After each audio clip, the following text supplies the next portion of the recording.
Pinaligaya ko naman siya ng husto, halos ko pero pa rin siya. Dear Adivine, hihingi lang. Sana ako ng payo sa inyo. Nagmahal kasi ako ng isang babae at ngayon hindi ko na alam kung ano pang gagawin ko. Nakilala ko si DC Cubillas and from Butuan, Caraga University sa isang riding horseback event sa Kinmen, Taiwan.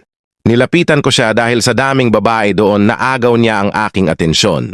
Kinausap ko siya at hiningi ko ang kanyang contact, binigay naman niya kaagad. 2 days after nag-message ako sa kanya dahil gusto kong makilala siya. Tinanong ko siya kung may boyfriend siya, ang sabi niya single daw siya, ni-reject niya ako dahil hindi pa daw siya ready at hindi siya interesado makipagrelasyon. Tinanggap ko iyon at nag-move on na lang.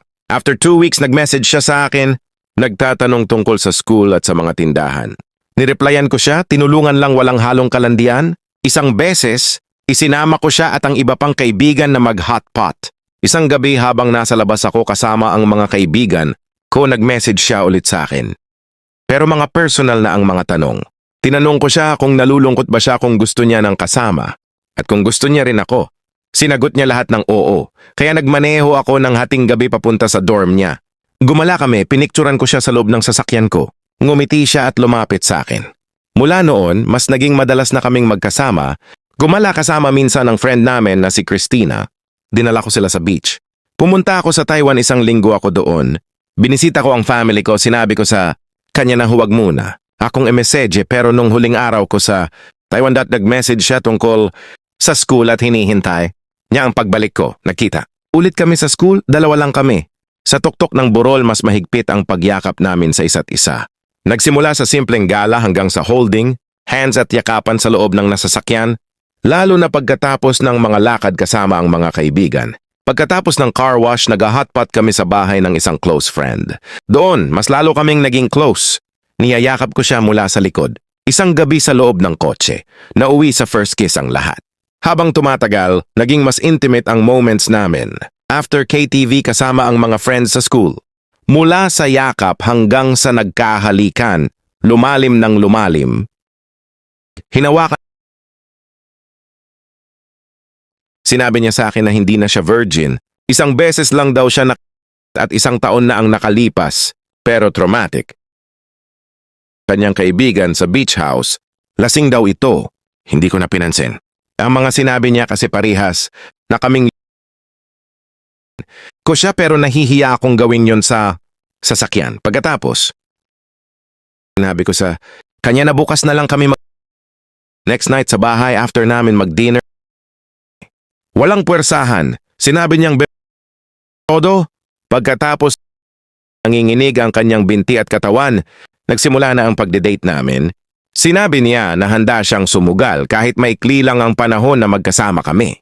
Mas dumami pa ang mga moments at patuloy ko siyang tinutulungan sa iba't ibang bagay.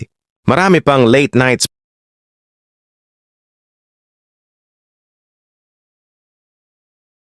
Tinulungan ko rin siya sa pag-aaral niya ng Chinese. Mas dumami pa ang mga memories namin, mga dinner dates at lunch dates, pag-explore sa Kinmen, panonood ng sunset, at iba pang simpleng moments na magkasama kami. Maraming sa bahay, sa shower, sa sofa, and every time her body kissing, touching, after events too, after classes. For 3 months, mga salita niyang hindi niya daw ako isi-share sa ibang babae at niya ay para lang sa akin. Kapag nagmamaneho ako lagi hinihila niya ito sa kami. Nok niya lahat. Nung last day, I just asked, nag-enjoy naman ako sa kanya lang ako, hindi ako naghahabol ng ibang babae. I asked her kung gusto mo bang tapusin ang relasyon natin o ipagpatuloy para maging mas seryoso at committed. Oo, sagot niya. Nag-keep in touch pa rin kami hanggang sa nalaman ko ang katotohanan na nagsisinungaling lang siya. She cheated.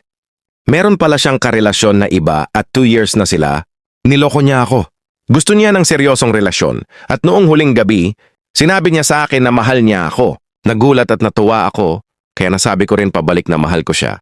Bumili rin ako ng kwintas at bracelet para sa kanya. At nagsulat din ako ng love letter sa Chinese. Akala ko lahat ng pinaramdam niya at pinakita na pagmamahal ay totoo, hindi pala. Kasinungalingan lang pala ang lahat ng iyon.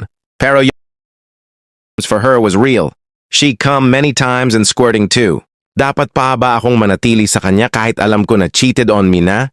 Or tuluyan ko na siyang kalimutan at bawiin ang binigay ko sa kanya